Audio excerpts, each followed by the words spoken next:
আসসালামু আলাইকুম and good day dear students, welcome to my online class honours তৃতীয় বর্ষের নিয়মিত ক্লাসে আমি তোমাদের সাথে আছি Mohammad Abdul Salam, lecturer, department of management, Pallabi মহিলা ডিগ্রি কলেজ। আমরা পড়বো এন্টারপ্রেনিউরশিপের ধারাবাহিক আলোচনায় আমরা একেবারে শেষের দিকে আজকে যে টপিকটা আলোচনা করব সেটা হচ্ছে ফ্যাক্টরস অফ প্রোডাকশন। উদ্যোগে যে বিষয়টা দেখা হয় সেটা হচ্ছে উদ্যোক্তা মেনলি উৎপাদনের উপকরণগুলোকে একত্রিত করে এবং সেটার মাধ্যমে পণ্য বা সেবা উৎপাদিত করে সেই পণ্য বা সেবা অর্থাৎ মুনাফা অর্জনের জন্য কনজিউমারদের কাছে সার্ভ করে। তো এই সামেশন করলে এই বিষয়টাই দাঁড়ায়। তো এই বিষয়টার ক্ষেত্রে মেইন যে কন্ট্রিবিউটর অর্থাৎ যারা এই বিষয়টাকে এত সহজ করেছে অর্থাৎ এই পর্যন্ত নিয়ে এসছে, তো এর এর পেছনে কারা ছিল, ব্যাকগ্রাউন্ডে কারা ছিল, ইভ্যালুয়েশনটা কিভাবে হয়েছিল। বেসিকলি আমরা যদি এটাকে একটু অ্যানালিসিস করি তাহলে দেখব যে এইখানে কন্ট্রিবিউটর তিনটা কান্ট্রি ছিল, ইংল্যান্ড ছিল, ফ্রান্স ছিল এবং আমেরিকা ছিল। ইংল্যান্ড, ফ্রান্স, আমেরিকাকে কেন্দ্র করেই উদ্যোগ বিষয়টা এগিয়ে গেছে এবং ওই আমরা যদি আমেরিকার কথা বলি আর এই পাশে যদি ইউরোপের কথা বলি, তো এই পুরো পুরো পুরো জায়গাটাই হচ্ছে যে কিছু মানুষ আমরা যদি বলি যে রিচার্ড ক্যান্টিলনকে বলি, এরপর অ্যাডাম স্মিথকে বলি, ওনারাই ইন্ট্রোডিউস করেছেন। বা ইউএস এর ক্ষেত্রে যদি আমরা বলি সুম পিটর, তো ওনারাই এই উদ্যোগ কনসেপ্টটাকে অনেক জনপ্রিয় করে প্রতিষ্ঠিত করেছেন। তো চলো আমরা বিস্তারিত দেখি কি অবস্থা ছিল।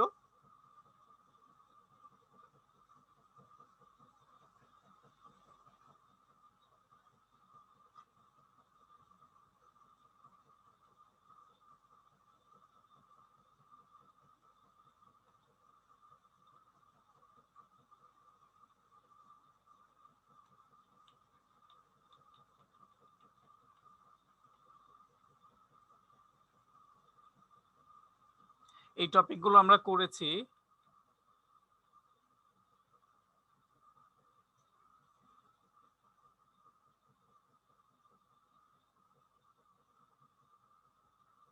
দেন আমরা কার্যাবলী দেখেছি, দেন হচ্ছে অসুবিধা,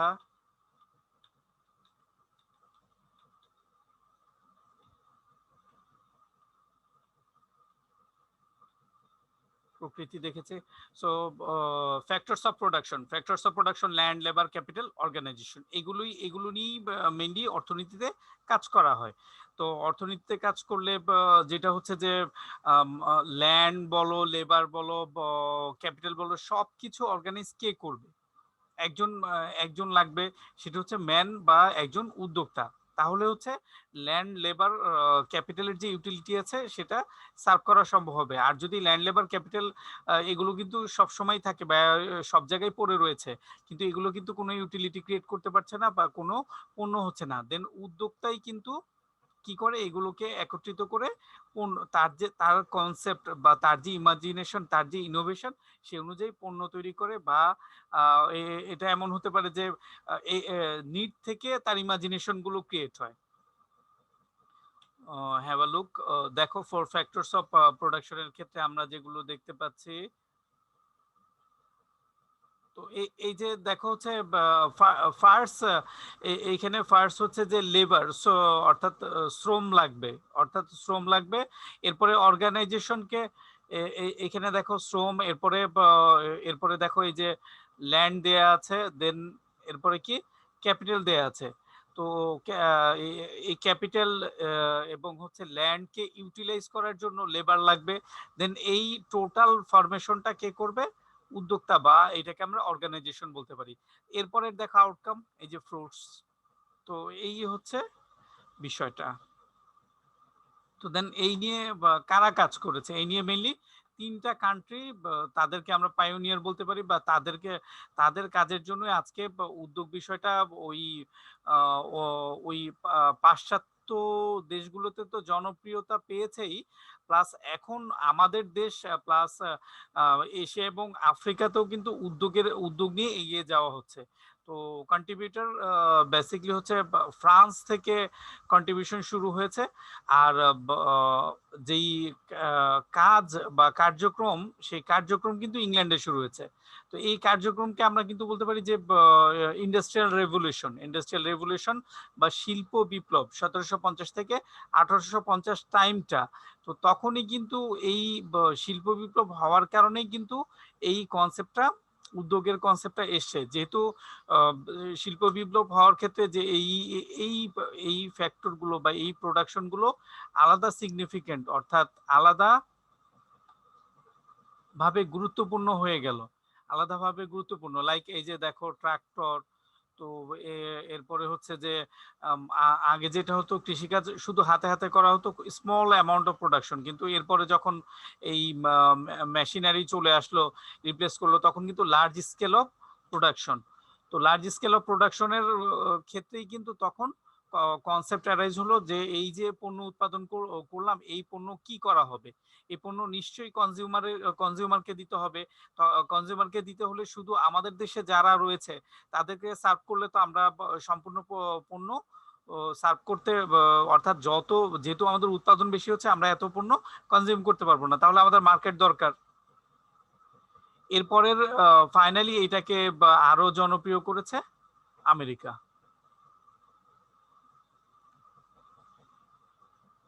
তো এখন দেখো যে এই ফ্রান্সের ক্ষেত্রে যেই ভদ্রলোক অনেক বেশি কৃতিত্বের দাবিদার, তিনি হলেন রিচার্ড ক্যান্টিলন।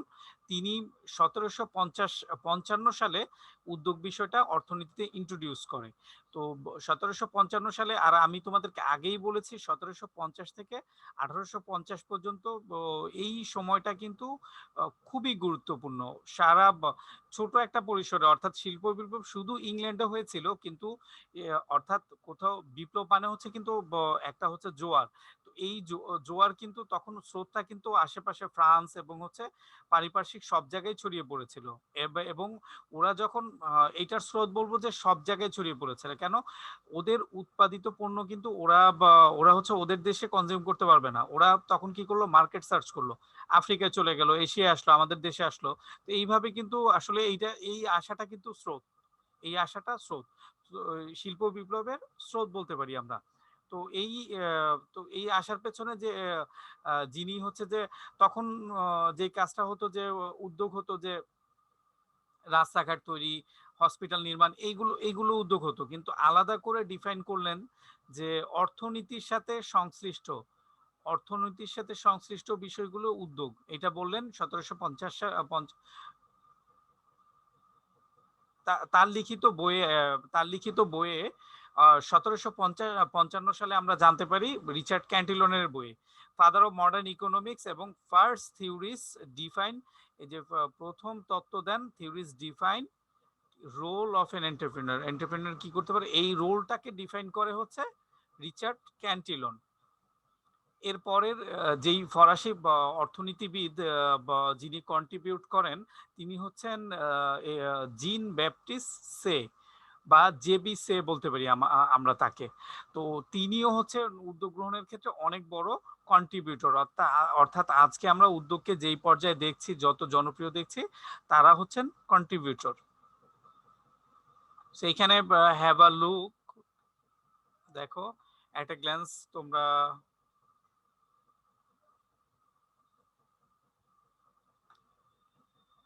ফরাসি অর্থনীতিবিদ রিচার্ড ক্যান্টিলন 1755 সালে উদ্যোগের ধারণা প্রদান করেন।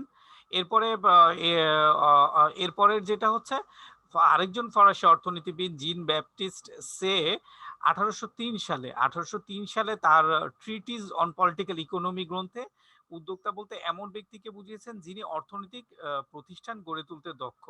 অর্থাৎ আগে কিন্তু উদ্যোগ ছিল, ও সেটা হচ্ছে যে তখন সমাজ ব্যবস্থা কিন্তু ধর্মকেন্দ্রিক ছিল, বা হচ্ছে সামাজিক ক্ষেত্রে উদ্যোগ, অর্থাৎ সামাজিক উদ্যোগকে উদ্যোগ বলা হতো।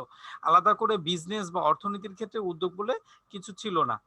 আর তখন উৎপাদনও কিন্তু খুব বেশি ছিল না, স্মল স্কেল, অর্থাৎ যার যার প্রয়োজন মতো উৎপাদন করতো, কারণ অতিরিক্ত উৎপাদন করে কি করবে, সেই কনসেপ্টটা বা সেই বিষয়টাই কিন্তু তখন ধারণার মধ্যে ছিল না। তো এই দুই ভদ্রলোক, দুই অর্থনীতিবিদ কিন্তু উদ্যোগ বিষয়টাকে সামনে নিয়ে আসলেন। তো এরপরের যাদের কন্ট্রিবিউশন আর শিল্প বিপ্লব যেহেতু ইংল্যান্ডে শুরু হয়েছে, তো ইংল্যান্ডের কন্ট্রিবিউশন তো অবশ্যই অনেক বেশি। ইংল্যান্ডের ক্ষেত্রে যে যে অর্থনীতির জনক যাকে বলা হয় অ্যাডাম স্মিথ তার ওয়েলথ অফ নেশনে 1776 সালে সর্বপ্রথম এন্টারপ্রাইজ শব্দটা ব্যবহার করেন। অর্থাৎ তারা শুধু কনসেপ্ট বলেছেন যে অর্থনীতির সাথে কাজ করা, ধারণাটা দিয়েছেন, কিন্তু এন্টারপ্রাইজ শব্দটা ফার্স্ট ইউজ করেন হচ্ছে অ্যাডাম স্মিথ তার ওয়েলথ অফ নেশন গ্রন্থে। এটি হচ্ছে 1776 সালে। দেখো আমরা অ্যাডাম স্মিথকে দেখতে পাচ্ছি।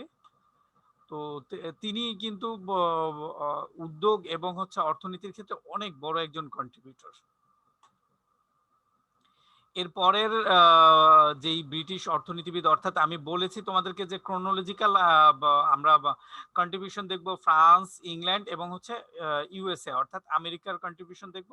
তো সেক্ষেত্রে পরে যে কন্ট্রিবিউটর উনি হচ্ছেন জন স্টুয়ার্ট মিল, আরেকজন ব্রিটিশ অর্থনীতিবিদ। তো তিনি যেটা হচ্ছে যে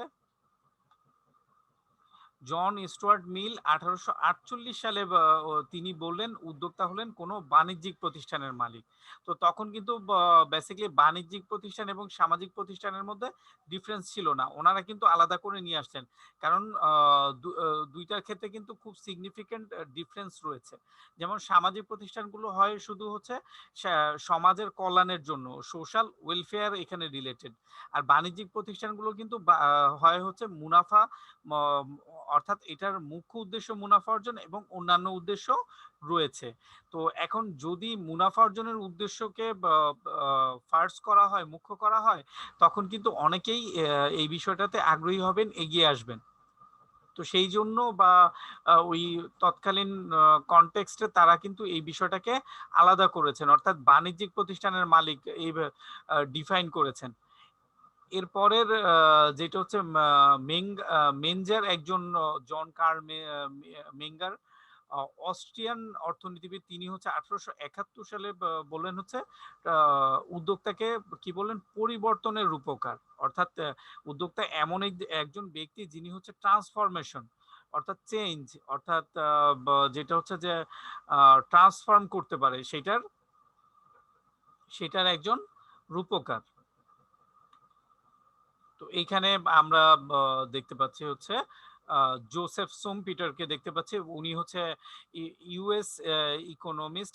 এখন আমরা যার সম্পর্কে জানবো জোসেফ সুমপিটার, তো তিনি হচ্ছে উদ্যোগকে বলেছেন ক্রিয়েটিভ ডিস্ট্রাকশন, যে at the heart of capitalism is creative destruction, creative destruction হিসাবে ডিফাইন করেছেন। তো এরপরে দেখো সুমপিটারের যে কনসেপ্ট ছিল, সুমপিটারের কনসেপ্ট ছিল হচ্ছে একজন প্রখ্যাত অর্থনীতিবিদ যিনি সুমপিটার বলেছেন যে উদ্যোগ গ্রহণ একটি সৃষ্টিশীল ধ্বংসাত্মক কাজের সমষ্টিকে বুঝিয়েছেন। তো ধ্বংসাত্মক কাজ বলতে হচ্ছে যে কোনো কিছু ডিস্ট্রাক্ট করে দেয় এরকম না বিষয়।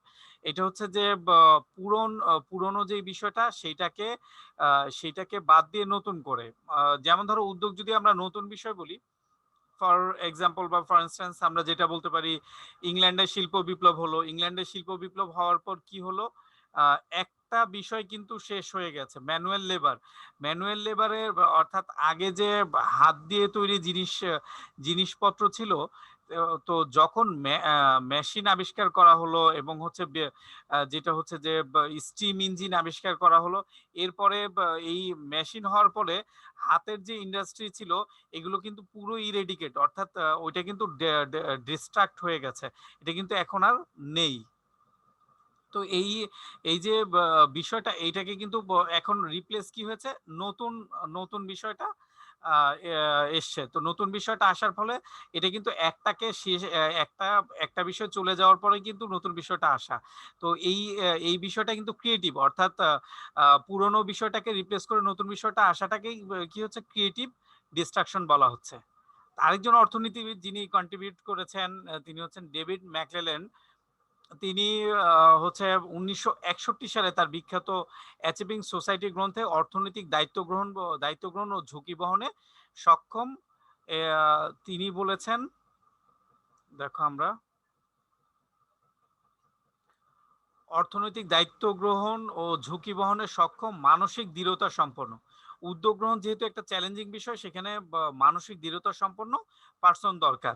এই জন্য সমস্যা সমাধানে উৎসাহিত ব্যক্তির উদ্যম, অর্থাৎ এখানে কিন্তু একটা বিষয় প্রবলেম সলভিং, অর্থাৎ প্রবলেম সলভিং নেচার লাগবে। উদ্যমকে উদ্যোগ হিসাবে আখ্যা দিয়েছেন। তো ওনারাও কিন্তু অনেক বড় কন্ট্রিবিউটর। তো এই বেসিকলি হচ্ছে যে ওনাদের কন্ট্রিবিউশনের কারণে কিন্তু উদ্যোগ বিষয়টা আজকে হচ্ছে ইংল্যান্ড, লাইক ফ্রান্স, ইংল্যান্ড এবং হচ্ছে কি আমেরিকায় তো জনপ্রিয় হয়েছে। এছাড়া অন্যান্য দেশগুলোতেও কিন্তু এটা অনেক বেশি জনপ্রিয়। এবং আজকে যদি আমরা অর্থনীতির এগিয়ে যাওয়ার স্পিড দেখি এবং সেখানে মূল যে ফ্যাক্টরটা কাজ করে সেটা হচ্ছে উদ্যোগ। আর এই উদ্যোগ গ্রহণ কিন্তু টিপিক্যাল কাজগুলো, অর্থাৎ গতানুগতিক যে কাজগুলো সেগুলোর থেকে অনেক আলাদা। অর্থাৎ এখানে অনেক চ্যালেঞ্জ এবং অপরচুনিটি দুইটাই রয়েছে। একদিকে যেমন চ্যালেঞ্জ রয়েছে, আরেকদিকে অপরচুনিটিও রয়েছে, অর্থাৎ ভাইস ভার্সা, চ্যালেঞ্জ এবং অপরচুনিটি ভাইস ভার্সা। তো এই কোর্সটা আমরা 4th ইয়ারেও করাচ্ছি। তো 4th ইয়ারে করলে আমরা একটু রিভিউ করব। তো চলো আমরা পুরনো বিষয়গুলো থেকে একটু রিভিউ করে আসি। তো চ্যালেঞ্জ এবং রিস্ক এবং যেটা হচ্ছে অপরচুনিটি এবং চ্যালেঞ্জ দুইটাই ভাইস ভার্সা থাকে। যেমন তোমাদেরকে আমরা যদি লাস্ট লেকচারের বিষয়টা দেখাই, আমরা দেখবো যে আমরা যদি গুরুত্বের কথা বলি, চ্যালেঞ্জ সুবিধার কথা বলি, দেখো কি সুবিধা থাকতে পারে। লাইক মূলধন গঠন করতে পারে, মূলধন গঠন অর্থাৎ ছড়িয়ে ছিটিয়ে থাকা ক্যাপিটালকে সে একত্রিত করলো। ব্যাংকে টাকা পড়ে আছে, সেটা তো কোনো কাজেই লাগছে না, কিন্তু সেই টাকা নিয়ে কি করলো, বিশাল ফ্যাক্টরি করলো এবং সেখানে কি হচ্ছে, লক্ষ লক্ষ লক্ষ কোটি কোটি একক পণ্য উৎপাদন হচ্ছে, অনেক মানুষ কাজ করছে। তো এই যে বিষয়গুলোকে সামনে নিয়ে আসলো। এরপরে যেটা হচ্ছে যে এই যে এত মানুষ কাজ করার ফলে যেটা হচ্ছে বেকার সমস্যার সমাধান হচ্ছে এবং ভারসাম্যপূর্ণ আঞ্চলিক উন্নয়ন। অর্থাৎ শুধু এমন না যে একটা রিজিয়নে নর্দার্ন পার্টের উন্নয়ন হচ্ছে, বা ইস্টার্ন পার্টের কি অবস্থা, বা ওয়েস্টার্ন পার্টের কি অবস্থা, বা সাউদার্ন পার্টের কি অবস্থা, ইকুয়ালি ডেভেলপমেন্ট হচ্ছে। নর্দার্ন পার্টে কেউ যদি ইনিশিয়েটিভ নেয়, সাউদার্ন পার্টের লোককেও ইনিশিয়েটিভ নিতে হবে। তো এইটা কি করে, আঞ্চলিক ভারসাম্য রক্ষা করে। একক অর্থনৈতিক ক্ষমতা। এখন যদি কোনো একটা কারণে যে যারা ইস্টে রয়েছে, পূর্বে রয়েছে, তারাই উদ্যোগ গ্রহণ করছে, বা আমরা যদি বলি ওয়েস্টার্ন কান্ট্রি বা ইউরোপ, ওরাই উদ্যোগ গ্রহণ করছে, এগিয়ে আসছে, এরকম কিন্তু হলে যে একদিকে উন্নয়ন হবে, অর্থাৎ ইংল্যান্ডেই উন্নয়ন হবে। কিন্তু উন্নয়ন তো যেভাবে ইংল্যান্ডের দরকার, একইভাবে আফ্রিকার দরকার, এশিয়ার দরকার, সবারই দরকার রয়েছে। তো সবার দরকার থাকলে তাহলে যেটা হচ্ছে যে একক অর্থনৈতিক ক্ষমতা, তাহলে এখানে উদ্যোগ গ্রহণ করতে হবে। কিন্তু যদি উদ্যোগ গ্রহণ না করলে তো আর অর্থনৈতিক উন্নয়ন সম্ভব না। এরপরে আমরা এখানে অপরচুনিটি গুলো দেখি। অপরচুনিটি গুলো হচ্ছে সম্পদের সুষম বন্টন, অর্থাৎ সম্পদকে কি সুষমভাবে ডিস্ট্রিবিউট করা, অর্থাৎ যেই প্রাকৃতিক সম্পদ রয়েছে সেগুলোকে কি করা হবে, প্রত্যেকটা সম্পদকে সুন্দরভাবে বন্টন করা হবে। মূলধন এবং দক্ষতার গতিশীলতা বৃদ্ধি। মূলধন এবং হচ্ছে যে যা মূলধনকে যারা ইউটিলাইজ করবে, এটা হচ্ছে স্কিল, সেই স্কিলটা কি হবে, বৃদ্ধি পাবে। এরপর হচ্ছে পশ্চাৎমুখী ও অগ্রগামী। ব্যাকওয়ার্ড এবং ফরওয়ার্ড অনেক ইন্ডাস্ট্রি কিন্তু উদ্যোগের ক্ষেত্রে গড়ে উঠতে পারে। অর্থাৎ উদ্যোগের ক্ষেত্রে মেইন ইন্ডাস্ট্রি তো হবে যেই পণ্যটা উৎপাদন করতে যাচ্ছে সেইটা, কিন্তু এছাড়াও যে ফরওয়ার্ড বা ব্যাকওয়ার্ড ইন্ডাস্ট্রি রয়েছে সেটা ডেভেলপমেন্ট করাও কিন্তু সম্ভব, সেটাও কিন্তু সেটার উন্নয়নও হয়ে যায়। এরপরে রপ্তানি বৃদ্ধি। উদ্যোগের ক্ষেত্রে লাইক ধরো ইংল্যান্ডে শিল্প বিপ্লব হয়েছে, কিন্তু ইংল্যান্ডে শিল্প বিপ্লব সীমাবদ্ধ থাকেনি। পাশের দেশ ফ্রান্স এবং হচ্ছে আমেরিকা এগুলোতেও কি, এবং হচ্ছে এই শিল্প বিপ্লব এশিয়া আফ্রিকা পর্যন্তও কিন্তু চলে এসছে। লাইক তাদের উৎপাদিত পণ্য কি করবে, তারা কনজিউম করতে পারবে? এত পণ্য এত পণ্য উৎপাদন করতে হলে মার্কেট লাগবে। মার্কেট কোথায়? মার্কেট হচ্ছে সারা ওয়ার্ল্ড মার্কেট হতে পারে। এই জন্য তারা আফ্রিকায় চলে গেল, এশিয়ায় চলে আসলো। এভাবে তারা বিভিন্ন জায়গায় মার্কেট ক্রিয়েট করা শুরু করলো।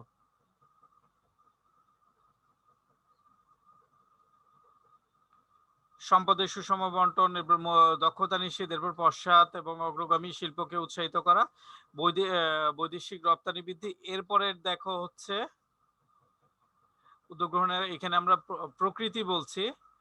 আরেকটা দেখাবো হচ্ছে চ্যালেঞ্জ। চ্যালেঞ্জ কি থাকতে পারে বা অসুবিধা, দেখো অসুবিধা কি থাকতে পারে। সো এই যে থ্রেড কি থাকতে পারে, থ্রেড থাকতে পারে কনসেপ্ট, অর্থাৎ উদ্যোগের যে ধারণা নেওয়া হয়েছে, উদ্যোগের কনসেপ্ট, যদি উদ্যোগের কনসেপ্ট ভুল হয় তাহলে কিন্তু, যদি ভুল হয় তাহলে সেই ক্ষেত্রে কিন্তু পুরো বিষয়টাই ভুল হবে, পুরো বিষয়টাই ভুল হবে। অর্থাৎ এমন একটা পণ্য নেওয়া হয়েছে বা এমন একটা কাজ করতে চাচ্ছে উদ্যোক্তা, সেই কাজটার ইউটিলিটি বা ডিমান্ড খুব কম।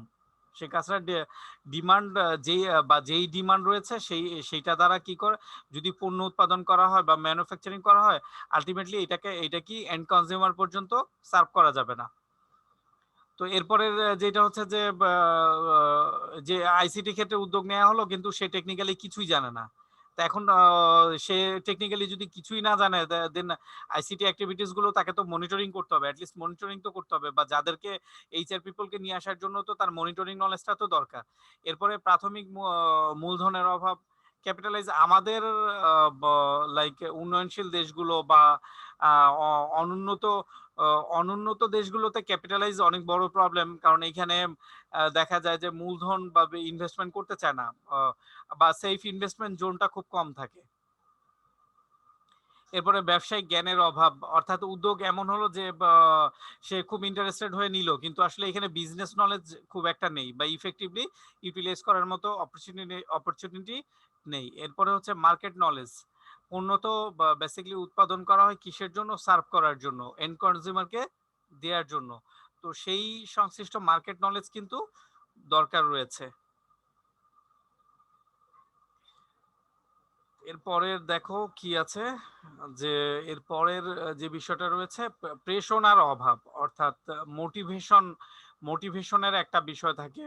অর্থাৎ উদ্যোগের কাজটাকে সামনে এগিয়ে যাওয়ার জন্য কিন্তু অনেক মোটিভেশন দরকার।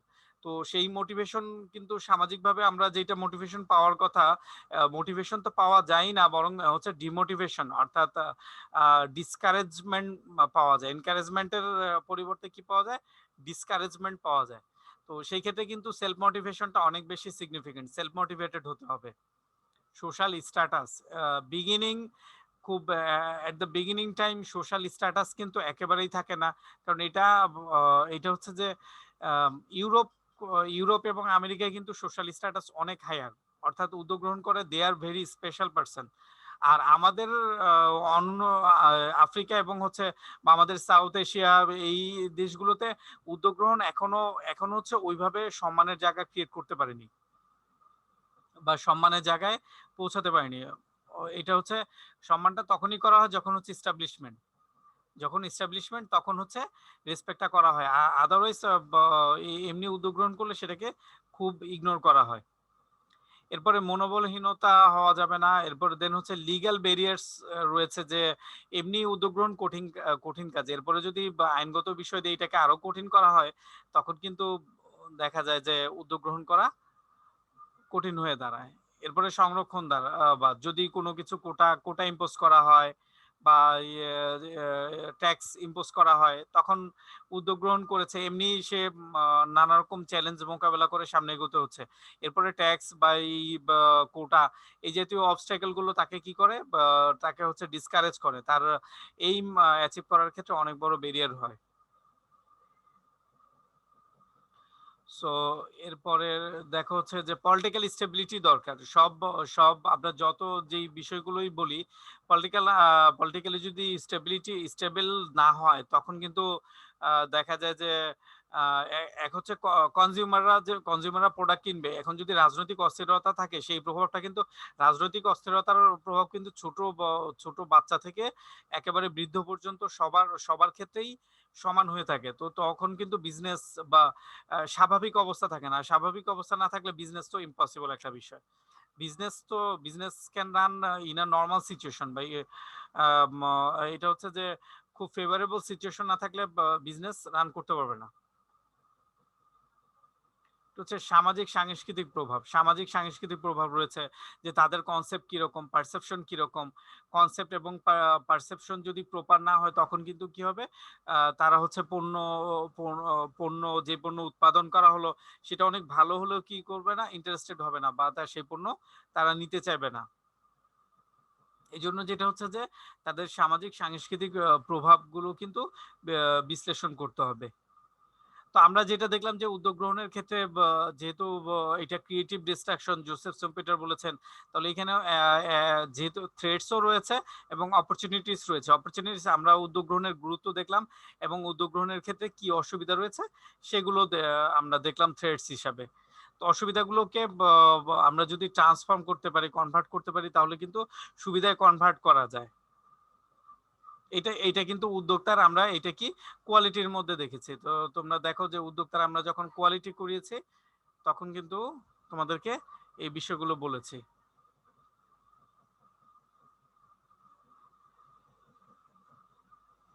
লাইক এই যে উদ্যোক্তার গুণাবলী দেখো, উদ্যোক্তার গুণাবলীর মধ্যে কিন্তু এই যে দক্ষতা, নেতৃত্ব দানের ক্ষমতা, তো এই বিষয়গুলো কিন্তু রয়েছে। আর দেখো এখানের গুণাবলীগুলো। এরপরে এই যে দেখো উদ্যোক্তা ওনারা কত চ্যালেঞ্জিং, অর্থাৎ তাদের অসুবিধাগুলোকে এই গুণাবলীর কারণে কিন্তু ট্রান্সফর্ম করে সুবিধাতে ট্রান্সফর্ম করা হয়েছে। এরপরের গুণাবলীগুলো দেখো, এবং হচ্ছে উদ্যোক্তা দেখো এই স্মাইলটা হচ্ছে জয় বা success, ultimate success. Jeff Bezos,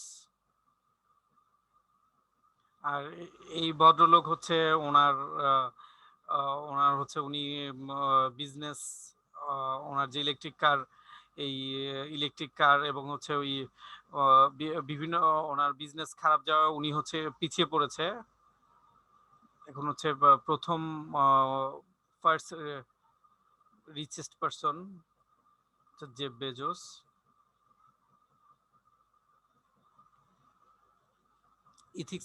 এক্ষেত্রে ইথিক্স এবং সোশ্যাল রেসপন্সিবিলিটির বিষয় থাকবে। তো টোটাল আমি তোমাদেরকে যেটা দেখালাম যে সেটা হচ্ছে অপরচুনিটি আর এবং হচ্ছে থ্রেটের ক্ষেত্রে কি করতে হবে, থ্রেট বা অসুবিধাগুলোকে ট্রান্সফর্ম করে নিয়ে আসতে হবে। এই যে উদ্যোক্তাগণ জন্মগতভাবে শিল্প উদ্যোক্তা, সৃষ্টিমূলকও বটে।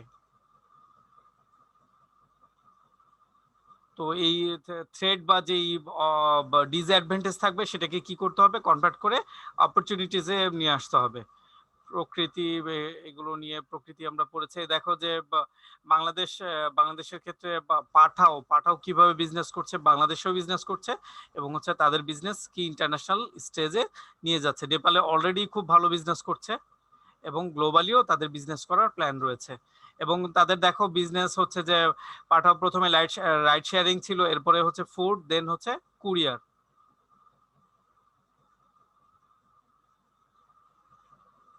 তো আমরা যেটা হচ্ছে ফ্রান্স, ইংল্যান্ড এবং আমেরিকার ক্ষেত্রে কন্ট্রিবিউশন দেখলাম, এবং কি পার্সন যারা রিচার্ড ক্যান্টিলন এবং জেবিসে, দেন হচ্ছে অ্যাডাম স্মিথ, দেন আমরা জন স্টুয়ার্ট মিল এবং হচ্ছে জন কার্ল, সুমপিটার, ডেভিড ম্যাকলেলেন, ওনাদের কন্ট্রিবিউশন দেখলাম।